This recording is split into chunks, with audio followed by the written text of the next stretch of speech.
Is Kim on?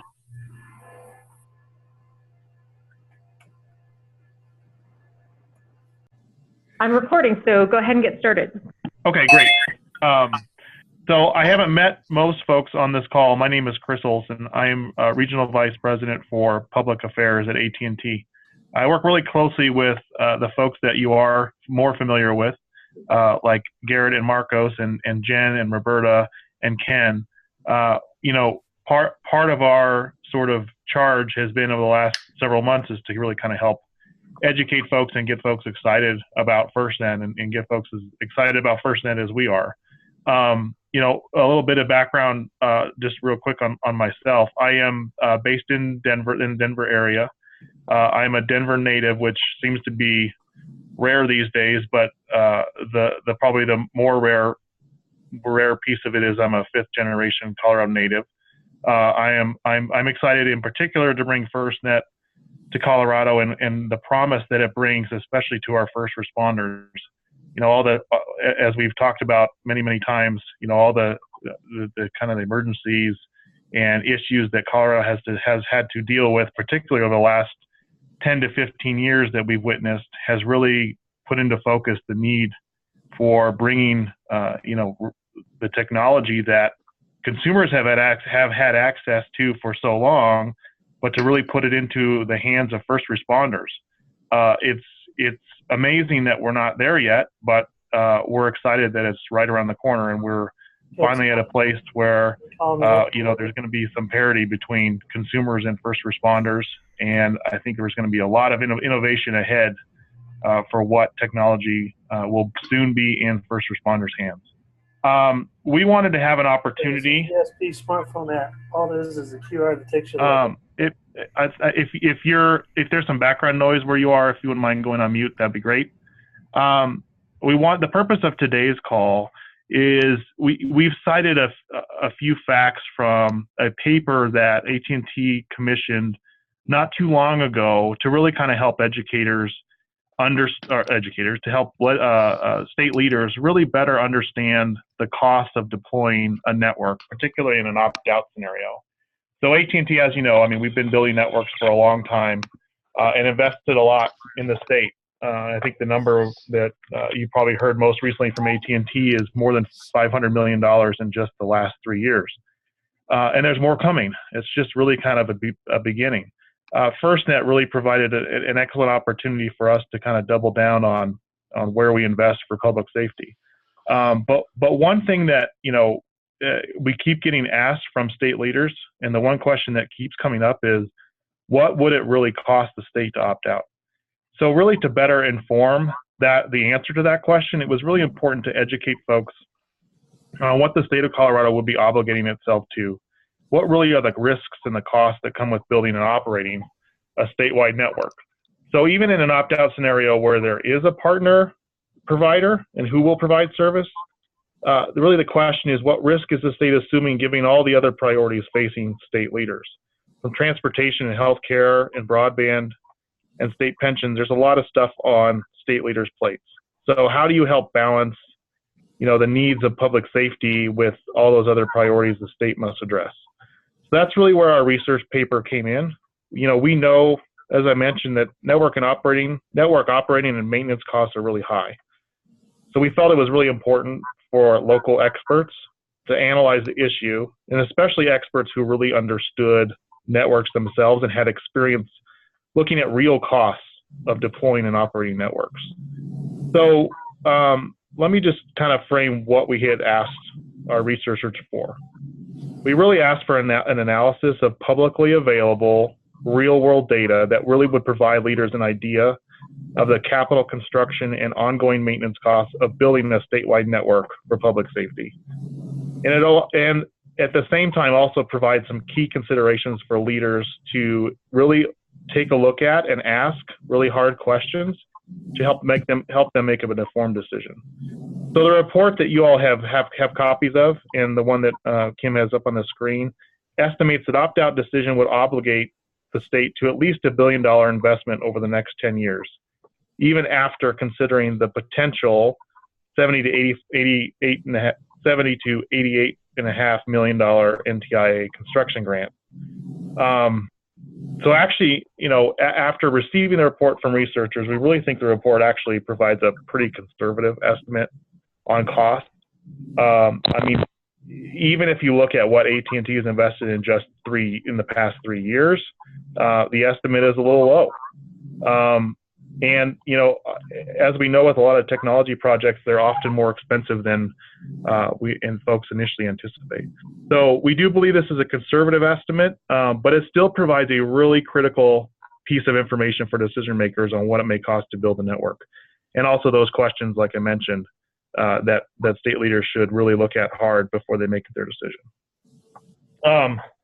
So really quickly, before I let our kind of authors dive in, I really want this call and to be an opportunity to review this study, offer the researchers that authored the study to you all as a resource to ask questions, and really help kind of frame the discussion and the reason why we did the report and what's in the report, and then really have an open dialogue.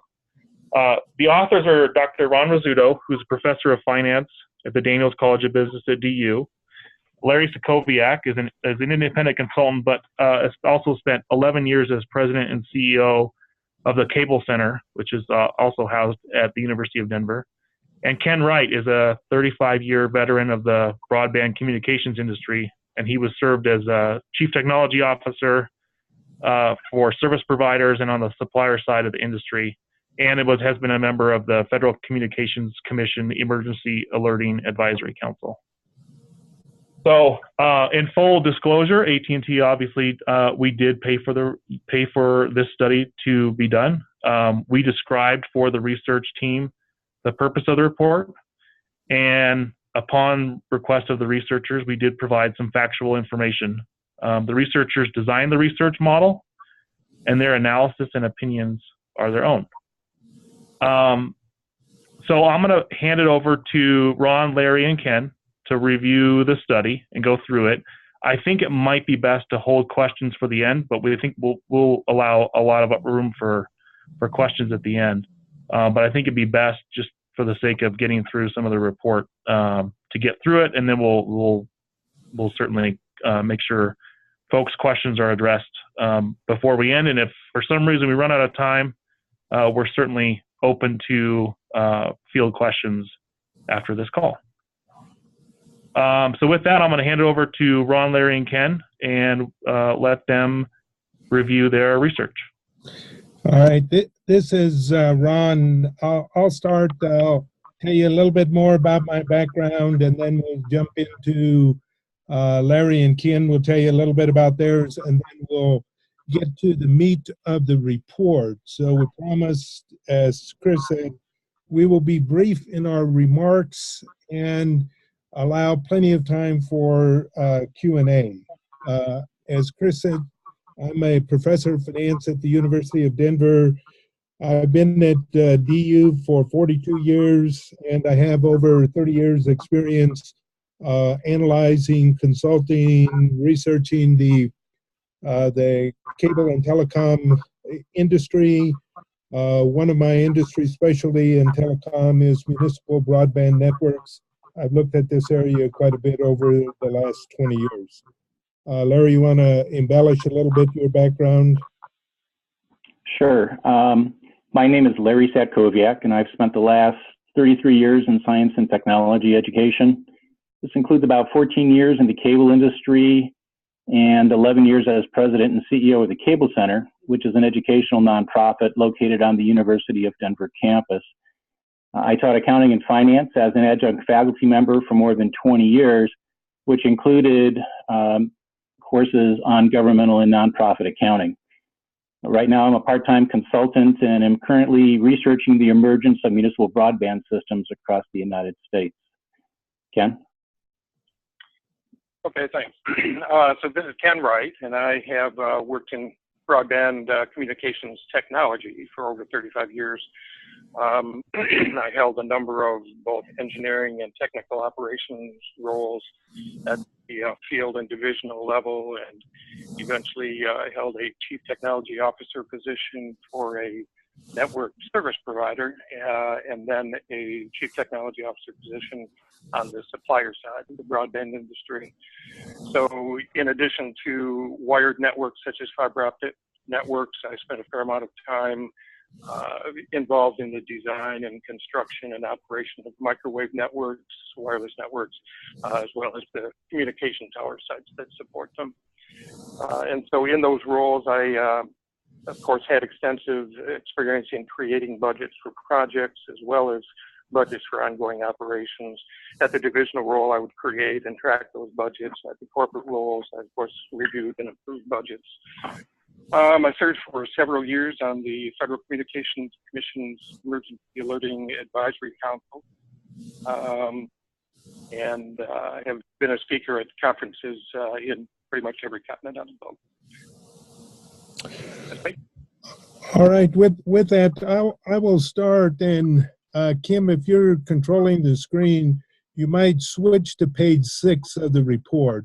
There again, we're not going to some of the background on FirstNet, but we want to get to the cost elements. Again, my part, I'm going to talk about the costs and the financial risks, and then Ken is going to talk about the technical issues and risks, and then Larry's going to talk about the upgrade and then some of the other risks and some concluding remarks for the report. My version of what you have up is a little bit wiggly. Can everybody see this? Again, you have the report, but page 6 is where we're going to start. In here, the important thing as you look at opting out, important thing to understand is if Colorado opts out, then the state is assuming full responsibility for funding, designing, building, upgrading, operating, and maintaining the RAN network, as well as paying user fees for FirstNet for the next 25 years. So in there, the shift for Colorado is complete fiscal and operating responsibility to the state. Larry will talk a little bit about what that means if the state would accept it and then has a problem in executing that. But as you look at our estimates, what we have is using the public data, and we want to qualify this using public data. Some of this public data is over 10 years old. What we tried to do is not reflect what it's going to actually cost Colorado, but to give you an order of magnitude what the cost would be with some reasonable assumptions. So our two primary sources of data to estimate the costs are the NTIA's broadband study from 2010. They went through a detailed process to estimate what the cost for the network would be nationwide, and what we did is we took those numbers and modified it to reflect the number of cell sites that would be in Colorado. In addition, the other source of information, and we use this primarily as a cross-check, are the BTOP grants that have been issued over the last 7 years and what those cost estimates are. But let me start with the how we get to this $1 billion. Again, the actual model and the projections are on pages 18 and 19. We won't go there now, but if you want, we can get there by way of questions and answers. But essentially, the NTIA study, which is the backbone of our research, estimated what it would cost to build a standalone network for the United States, and that was with just under 42,000 cell sites. We modified that. We looked at if Colorado built 720 cell sites from scratch. And again, when we say scratch, we mean 80% new, 20% existing facilities. And if you use the numbers in the NTIA study, what you end up with is a total cost just to construct it of $428.8 million. Now, when we talk about $1 billion, that's this cost as well as the operating costs that we'll get to in just a few minutes. Now, in there, if you look at cross-checking our numbers, we cross-check those with the BTOPS projects. Of course, on this page, you see the 4 BTOP studies that we used. We used Adams County, Los Angeles, New Jersey, New Mexico. And if you go through, and our numbers here were the original planned proposals. So you'll see Adams County was just over $18 million. The original projection was they're going to build 40 cell sites. So that would be $450,727 per cell site. And then if you took that number times the 1,200, you get to $540.87 million to construct it. As I said, we just use this to cross-check our numbers from the NTIA grant because that the AdCom numbers would have yielded a higher number. To be conservative, and what we tried to be at every point is to be conservative, we use the number that came out of the NTIA study. So that's where we got the $428 million to build it. Again, the key thing here is this assumes the state is building the project itself. You don't have a partner, and this doesn't subtract out the $70 to $88 million of NTIA construction grants. So with that, what I would like to turn our attention to is on the next page. Kim, if you'd be so kind to go to the next page here. I'm sorry, I think it takes just a second to okay. Clear up there. It's a little distorted, but I think it will clear up in a second. Okay, and Kim, my apologies if you go to page 8 instead of the next page.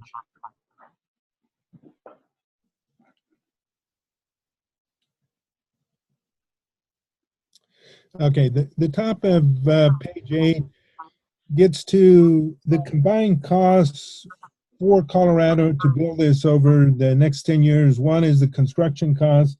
The $428.8 million is an estimate out of the NTIA data. And then the cost to operate the system, we went back to the NTIA numbers. They used an estimate of a multiple of the construction costs. They used between 1.5 and 2.5 times the construction costs to get the operating costs. We use the lower end of that multiple of 1.5.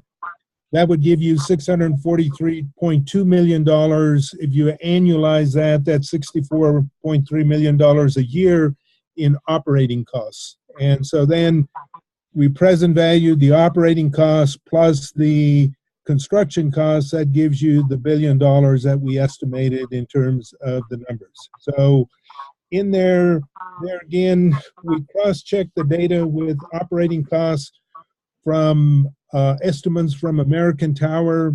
They estimated $12,000 per month per cell site for operating costs.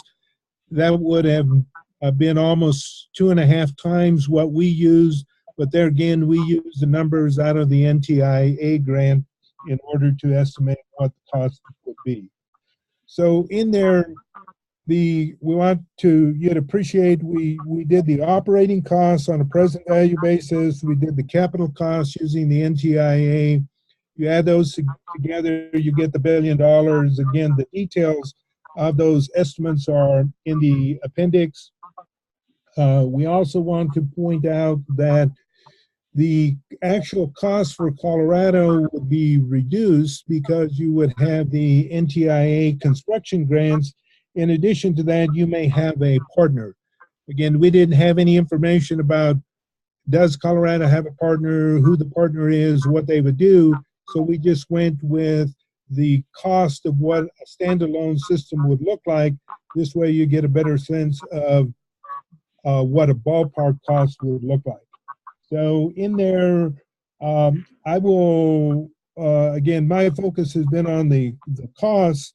Ken is going to take and talk about some of the technical risks, and then we'll come back and talk about some of the other risks involved with the, if the state opts out. Ken? Okay, so in the technology section of the paper, really we just talked about in order to deploy a statewide wireless network, some of the steps and considerations that need to take place. And then we also touched on, once the network is built, some of the ongoing considerations.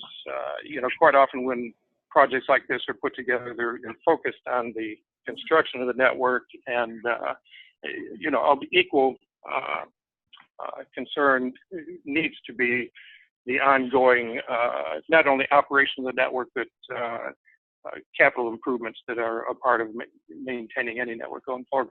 So, in the paper we talked about the fact that prior to doing anything, a party would really need to do an engineering study and design of the entire statewide network to determine the locations for the tower sites in order to provide the coverage that you're after for the percentage of geography and the percentage of population. And of course, that would factor in the power level, the heights of the transmit antennas and things like that. Along with that, all sites would need to be interconnected, preferably with fiber optic connections, but at a minimum with point-to-point microwave links, so that all sites can connect back to the core network. And so the proximity of the locations, in addition to providing the coverage that you want, the study would also need to look at the proximity to fiber optic networks, or in the case of using microwave for backhaul, it would need to make sure that the sites were within a limited distance of each other, and that they have an unobstructed line of view, as is required with microwave links. So in doing that study, ideally, the design would incorporate as many existing tower sites as possible in order to avoid the cost of constructing new tower sites.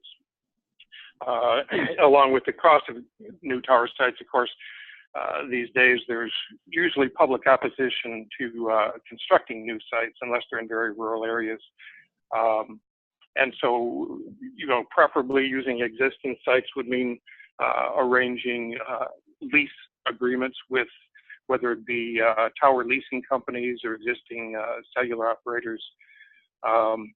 One aspect that I think has been talked about is the use of state and municipally owned sites, whether they be buildings or towers that are currently in place for land mobile radio. And that certainly would be helpful where those sites are appropriate. Quite often we found that sites that are located on the roof of the building don't offer enough height to give you the kind of coverage you want. They work well for land mobile radio, which has a different frequency band and a much higher power level. But for the LTE system that we're talking about, in order to get the coverage you want, generally would need greater height than a lot of the locations for land mobile radio. Also, those locations quite often aren't built structurally to support the weight load, the wind loading, and the ice loading of the antenna array that would go on the towers for an LTE system. So those are just some of the considerations in laying out the initial design.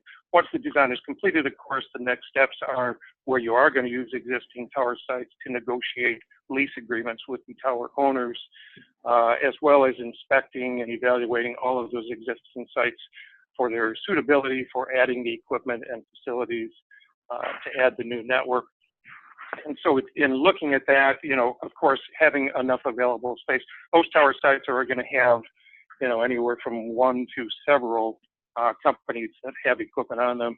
And so making sure there's enough space on the tower is the first thing, but also looking at the additional wind loading and ice loading, as I mentioned, that the additional antenna arrays would add to the tower, in a certain percentage of the time. And in our study, we use 20%, which I think is conservative, but probably in 20% of the cases, when you use existing commercial tower sites, there is going to need to be some sort of structural upgrade in order to support the additional equipment.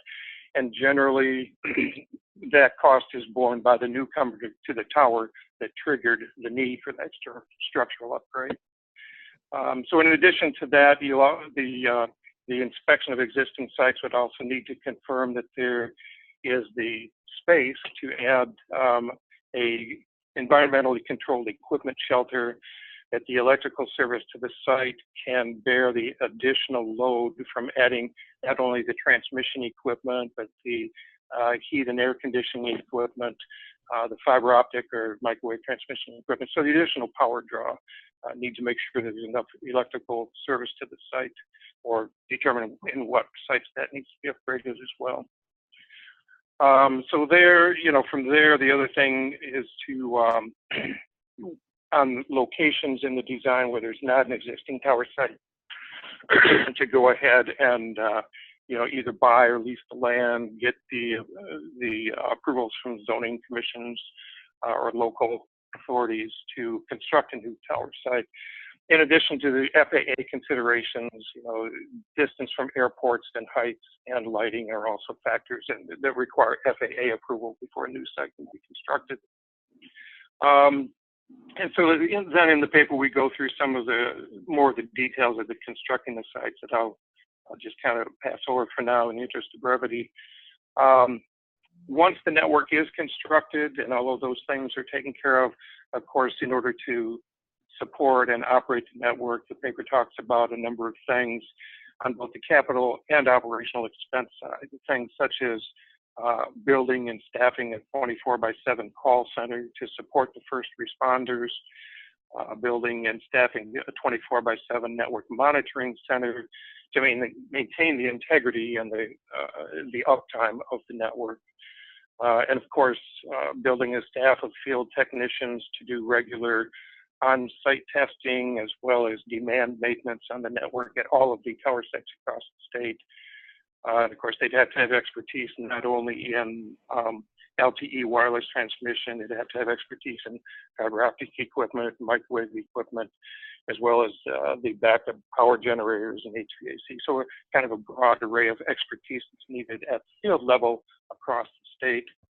And then in order to get the first responders up to speed, technical trainers would be required to go around the state providing not only initial training, but ongoing training for new hires and refreshment training. Another factor that I think is important is portable communication sites. And so, in the event of a natural disaster, such as a tornado or a forest fire, there's a decent likelihood that some of the sites themselves would be rendered inoperative. And so what many of the cellular carriers have available today are portable cell sites known as COWS, which stands for Cells on Wheels, or COLT, Cell on Light Trucks. So basically purchasing a number of those portable cellular transmission sites and deploying them geographically around the state so that wherever a disaster occurs, they're available, either if a cell site is damaged or just because the incremental load on the network from all the activities from first responders. Another thing that we talk about in the paper is the need for technology upgrades.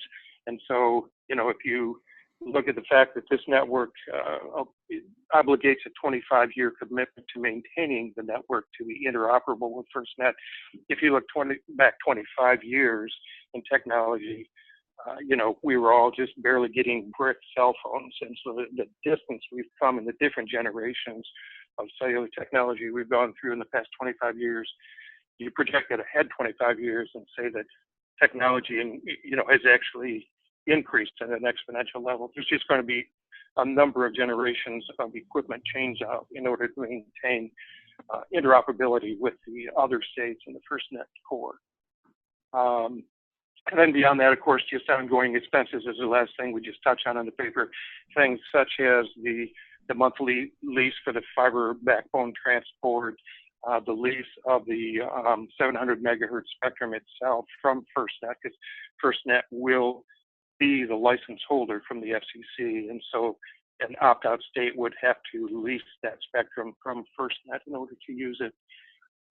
So tower lease fees, land lease costs, just a number of ongoing expenses that quite often aren't fully contemplated when you look at building a network like this. And I know that was kind of brief, but it's just kind of recapping some of the things that we talked about in the paper that from the actual implementation and operation point of view need to be considered and budgeted for. Okay, this is Larry, and as Ron said, we've based our analysis on publicly available information. And I just want to start off by saying that we really want to thank Brian Shepard's office for the amount of information available online. When we looked at all the various states with this, Colorado certainly did an exceptional job of meeting with people and getting everybody's input. It seems though that new information is coming out weekly as we get closer to the December 28th deadline, and we're now at the point where our plans have to meet financial reality and associated risks. There are some risks that we can't measure, and I would like to take a minute to go through a few of them. There is an element of time risk to this decision, which I divided into two parts. The first is the concept of technological time and technology risk. Colorado would need to guarantee that the network will operate as expected by FirstNet for a 25-year period. If we look back 25 years to 1992, no one could have predicted the technological changes during that time. When and where these decisions to upgrade will take place will be driven by FirstNet, no matter what. Technology does not stand still, and the upgrade to 5G is inevitable. There is no reason to think that the changes we will see in the next 25 years will be less than the changes we have already seen in the past 25 years. Technology shift is difficult to measure, but it is certain to increase budgets. The second part includes the delays inherent in opting out while the FCC, NTIA, and FirstNet review an alternate plan. All the states around Colorado, except Utah, have already opted in and are planning their network without delay. If it takes 2 years for the ultimate approval of the plan and even longer to implement a new system after approval, the people of Colorado and first responders will need to show some patience. This is a risk of time delay versus cost.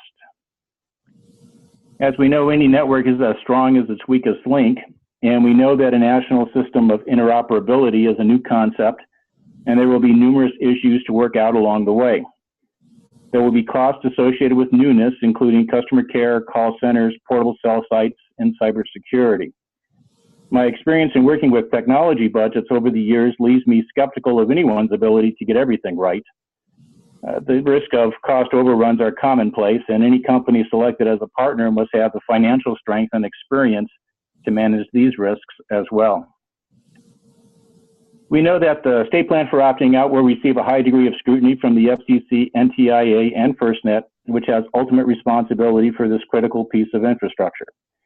We did not have any information about vendors or partners that would be included in any plan, and leave that up to Colorado to do an analysis. On a broad level, however, we have seen that the range of the NTIA grant to Colorado will be between $70.8 and $88.5 million. In our estimates, this will not provide the amounts needed to implement an interoperable network without additional financial resources. While we are not lawyers, we would take a careful look at the ability to monetize the 700 megahertz spectrum. We note that FirstNet has been clear on this issue, but that there may be some additional debate over the point. In addition, the information we saw last week about the SMLAs, the Spectrum Manager Lease Agreements, contained what we would call a risk premium. This isn't in our report. Obviously, things have changed a little bit since we put this out. But it's widely reported that Governor Sununu of New Hampshire asked others to hold off on making an opt-out decision because of the cost associated with the SMLAs. In an article in Urgent Communications dated October 26, the article said that the termination penalties would not be released, but California reported that its penalty could be as much as $15 billion, while a figure widely reported for Vermont sets the penalty at $173 million. While we do not have an estimate for Colorado, we do recognize that the risks of opting out are high and that the amounts for the SMLAs reflect that risk. We have not looked at the implications of this report, but agree that it is an important part of the financial analysis. Obviously, Colorado, you guys have information that we do not have, and that includes bids from vendors and partners and the expected amount of payments on the SMLAs. As you discuss your options, we hope that our paper will inform the challenges you face. And with that, we will be happy to answer your questions. Thanks.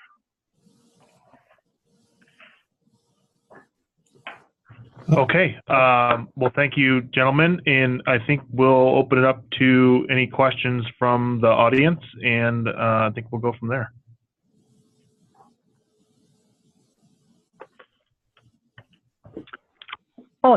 This is Brian Shepard. I'll kick it off.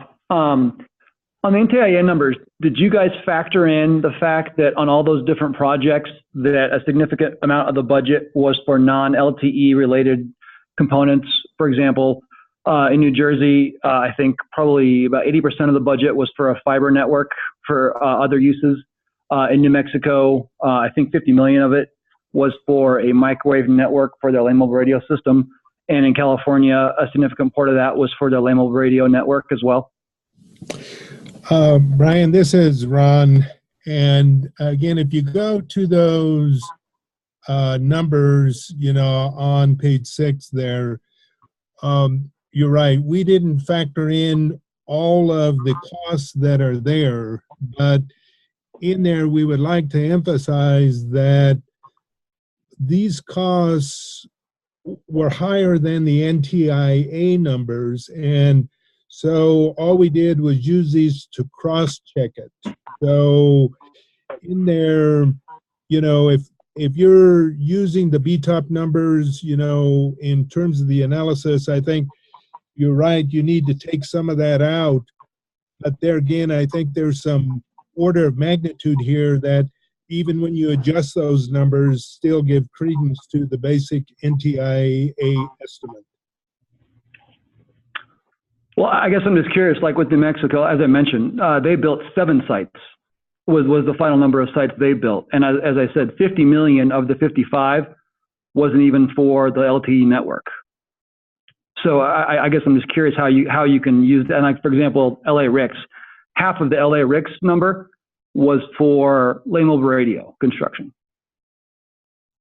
Well, so I think how do you know when you've got your cost per site and you use and like, for example, New Jersey, I believe 100 million of the 135 was for a fiber optic network throughout the state for education and hospitals.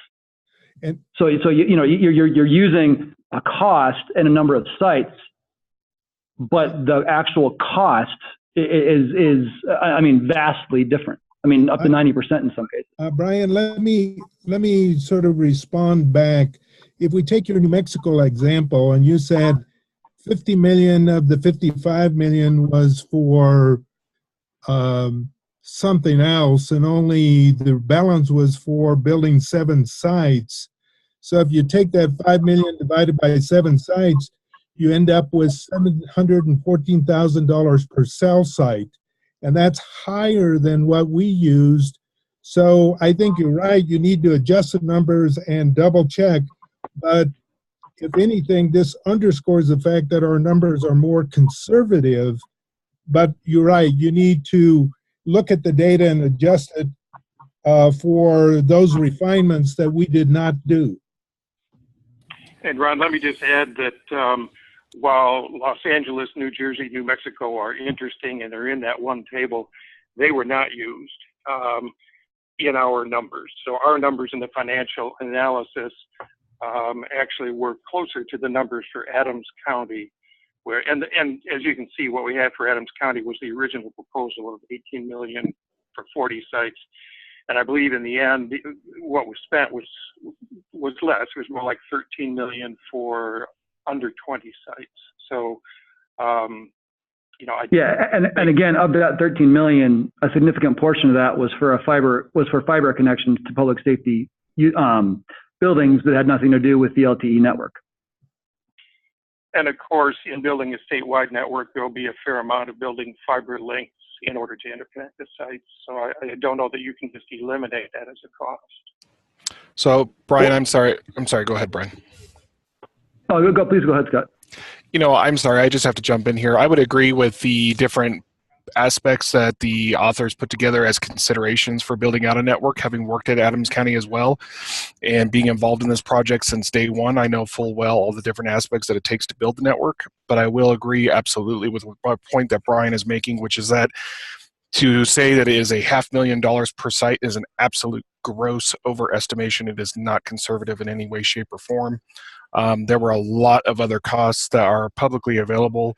As Brian said, the fiber networks by large did not have to connect into the LTE network. There was a lot of community anchor institution requirements that were part of that grant that had to be interconnected, regardless of whether LTE was a portion of that or not. There was also requirements for a core, which we would not be talking about, professional services and other things that would not necessarily be involved. So to try and say that this is a cookie cutter approach that you can say and use these numbers is just completely inaccurate. I'm sorry, but that is just completely inaccurate and it's not based on reality.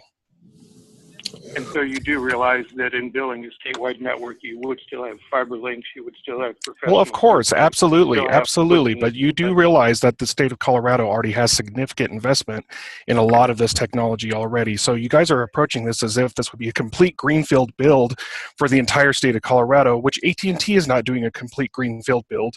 And it's just disingenuous for you to sit here on the phone with these people and try to tout that that's what it would cost, because that's not what would happen. What's your estimate of cost per cell site? Well, I can tell you when we were at Adams County, even if we had to do a green build, it was going to be $110,000 per site. And that was based on actual numbers. And does that include all the components that would require? Absolutely. Like I said, it included everything except for the tower itself. And so what's your cost for constructing a tower and placing the HVAC and backup power? Again, that included everything except for the tower itself, and the tower that would depend, as you well know, on the terrain that you're putting in and where you're locating it. Well, and actually, we didn't build any new towers. There was not a single new tower built. Exactly. So, that's the point. Statewide, yeah. And in a statewide deployment, of course, there would be new towers, and there would be structural improvements to a percentage of the existing towers. Right, and like I said, I agree with your guys' assumptions. Everything you laid out that is a requirement for building out a network is absolutely true. You have to have the backhaul, you have to have the tower, you have to have all the considerations for wind loading, ice, all those factors.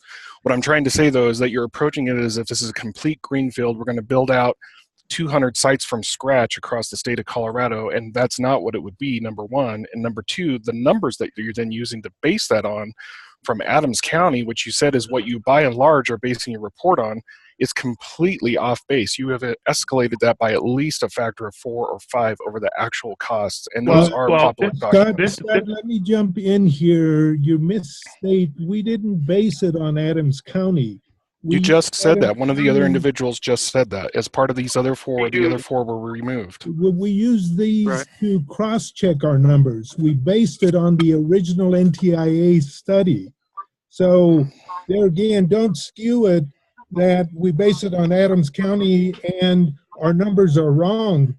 Go back to the original NTIA study, because all we did is use Adams County to cross-check what we did.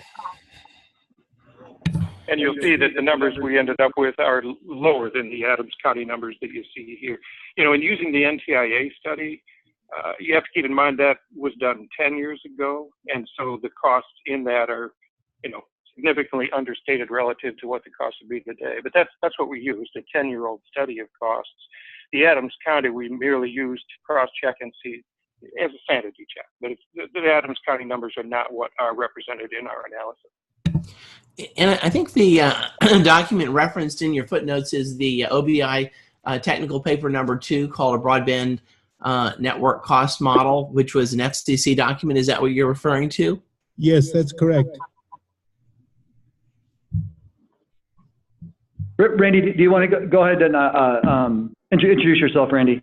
Yeah, sure. Ask questions. Sure, yeah. So I'm Randy Leaning. I'm the CEO of Signals Analytics, and I know you've referenced some of our material in this. And by the way, all of the engineering analysis and technical analysis that you describe in terms of looking at footprints and actually finding site locations, we've done. And in fact, I think what you used input was the first of 8 different studies that we've completed. And so just as context, and I guess one of the things that I, when I sort of read through this study, something that you may not be aware of, but in a lot of states, sort of the framework of the RFP is go erect sites and build stuff. When we look at what the NTIA has put forth in terms of guidance of the litmus test people will need to jump through, and also the fact that AT&T has been allowed to use an existing network. I don't know if you had a chance to read our RFPs, but basically they allow an operator to come in and to leverage an existing network. So instead of having a situation where I think in the paper it sort of portrayed something where opt-in was you use an existing network and opt-out is you embark on a huge construction project. And of course, if you can co-locate this with sites, it lowers it, but you're still putting in hardware in every site. In the way we've framed it, and the process is still ongoing, so we'll see what solutions we end up with. But it allows for something very much parallel to the framework that exists between AT&T and FirstNet. So I think a very important assumption of the paper that an opt-out state would need to do a massive construction is actually not correct for Colorado anyway, or not necessarily correct. So anyway, there were a few things that were sort of contextual framework things that caught my attention as I kind of stepped through these. Well, and one question I guess I would, and Ken, I'll let you address that here in a second. But one question I think we all should, I just want to make sure folks consider is, depending on how strong your network partner is in an opt-out scenario, if that network partner fails, Colorado would be obligated to build a network if they can't find a network partner. So I guess that's just a consideration I would just want to make, that even though there may be a network partner out there, the ability to deploy a network under the federal requirements in a situation where that network provider can't do it themselves, the state would then be obligated to do it, I believe. Sure, and I think your points about kind of the onerous nature of just the requirements on the state for the opt-out process is very important, and I think it's hasn't been missed by folks at the state level either. But I guess I'm trying to separate in my mind sort of the network build from sort of the politics, if you will, of opt-in, opt-out. Well, and I also say too, AT&T, the experience in building in Colorado and the $500 million we've spent in just 3 years, those aren't all new sites either. That includes a lot of network upgrades.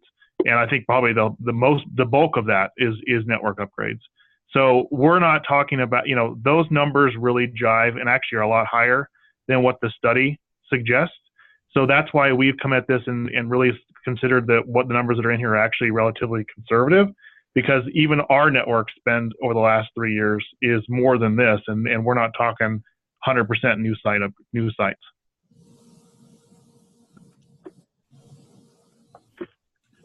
Yeah, I have a hard time imagining that AT&T's put $1 billion into Colorado in the last 3 years, but maybe you're including spectrum purchase and other types of things.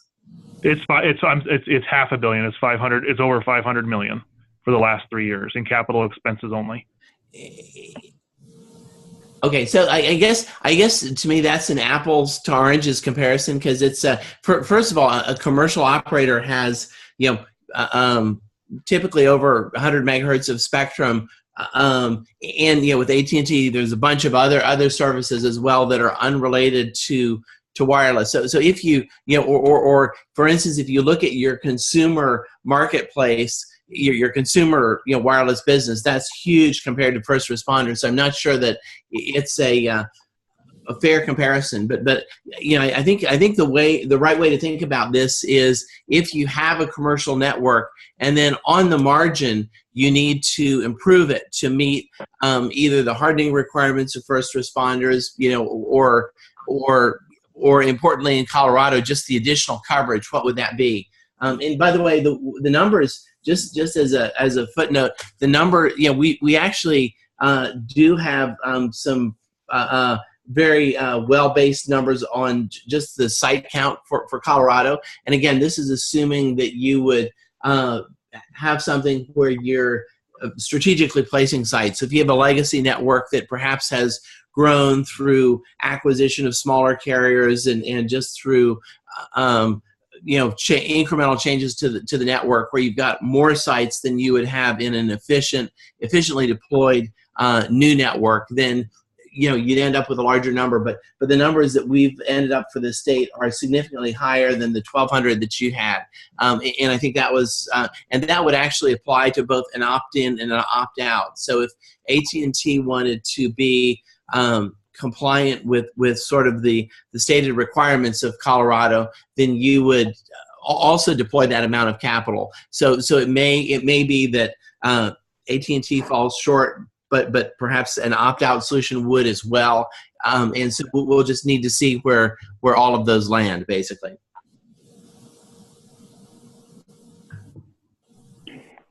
Yeah, once again, we didn't have all the information that you had, and obviously, you've spent some considerable time doing this. We dealt with the publicly available information, which included some of the information that that you guys had with this too.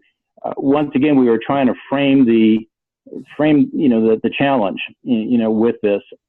It seemed to us that, and when we were on the state capitol, I know Brian thought that 125,000 was a pretty good cost, which is why I asked, what you guys are thinking with that. We think that's pretty low, based on our stuff, but it certainly, gives us the problem of, in Adams County, you've got a geography that's a lot different than the mountainous side of Colorado, and I know you guys understand that too. It's always the question of what if you're off? Who bears that responsibility and who bears that risk? I understand that you're going to go through and look at the different vendors. The Sprint announcement came after we had already done our report. Obviously, the Sprint people are fine people. They know what they're doing. But you're going to have to calculate that. Obviously, that's not something that we could do. We just wanted to frame the thing to get it into the right ballpark and just be skeptical of, some of these numbers. We expect you to be skeptical of ours, but, I could tell you that, given the geography and our experience, it's, we're sitting here on the other side saying, oh, geez, is that really what's going to happen? So I think that's a good point, Larry. And I think, there might be there seems like there's a good opportunity here for the state to, and maybe you guys have, is to conduct its own analysis and just make sure that, you've looked at all the network component costs and what it would cost to build out with a network partner. And then also, I as we've discussed too here, is just, what this would cost if that network partner, something happens to them. They get acquired by somebody else and they don't fulfill their obligation, or they go belly up. That's always a risk. And I would hate to see that burden then shifted to the state, and they've got to figure out how to build a network in short order and at a great cost, even if it's somewhat lower than numbers we've talked about today, or it could be potentially exponentially higher. So I think it's just something that we would encourage the state to do a really strong economic analysis and using the numbers that the state has access to. And Chris, we thank you for that. You know, Signals has been under contract with us for approaching 2.5, almost 3 years, and many of our deliverables since day one, well prior to AT&T being, well, in fact, prior to the RFP process, included an economic analysis, included a comprehensive coverage modeling approach, included significant market research on user adoption and public safety numbers.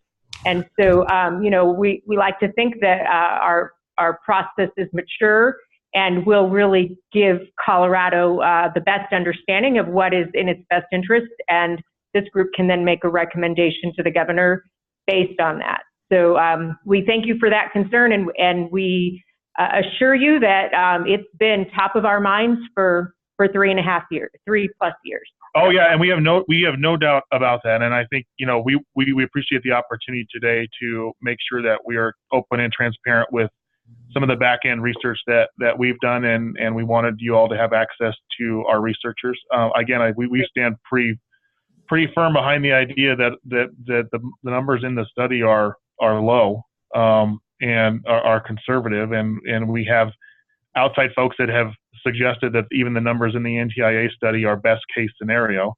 And I know there's operation expenses in there between 1.5 and 2.5 times CapEx, and we've heard from others that even those ratios are low, and sometimes, and maybe even they may actually in reality be double. So I do think, you know, this is a great chance to offer folks the opportunity to kind of hear from our researchers, and we want to make sure we had that opportunity in that discussion. As I said earlier, if there are additional questions that we can help answer, we'd be happy to do that. Please feel free to let us know, and we'll definitely track those down. And if there's more opportunity to talk with our researchers, we can certainly arrange that as well. Thank you. Does anyone else have any questions before we end the call?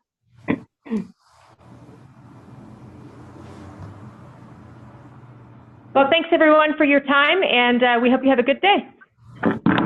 Thank you. Thank you. Thank you. Bye-bye.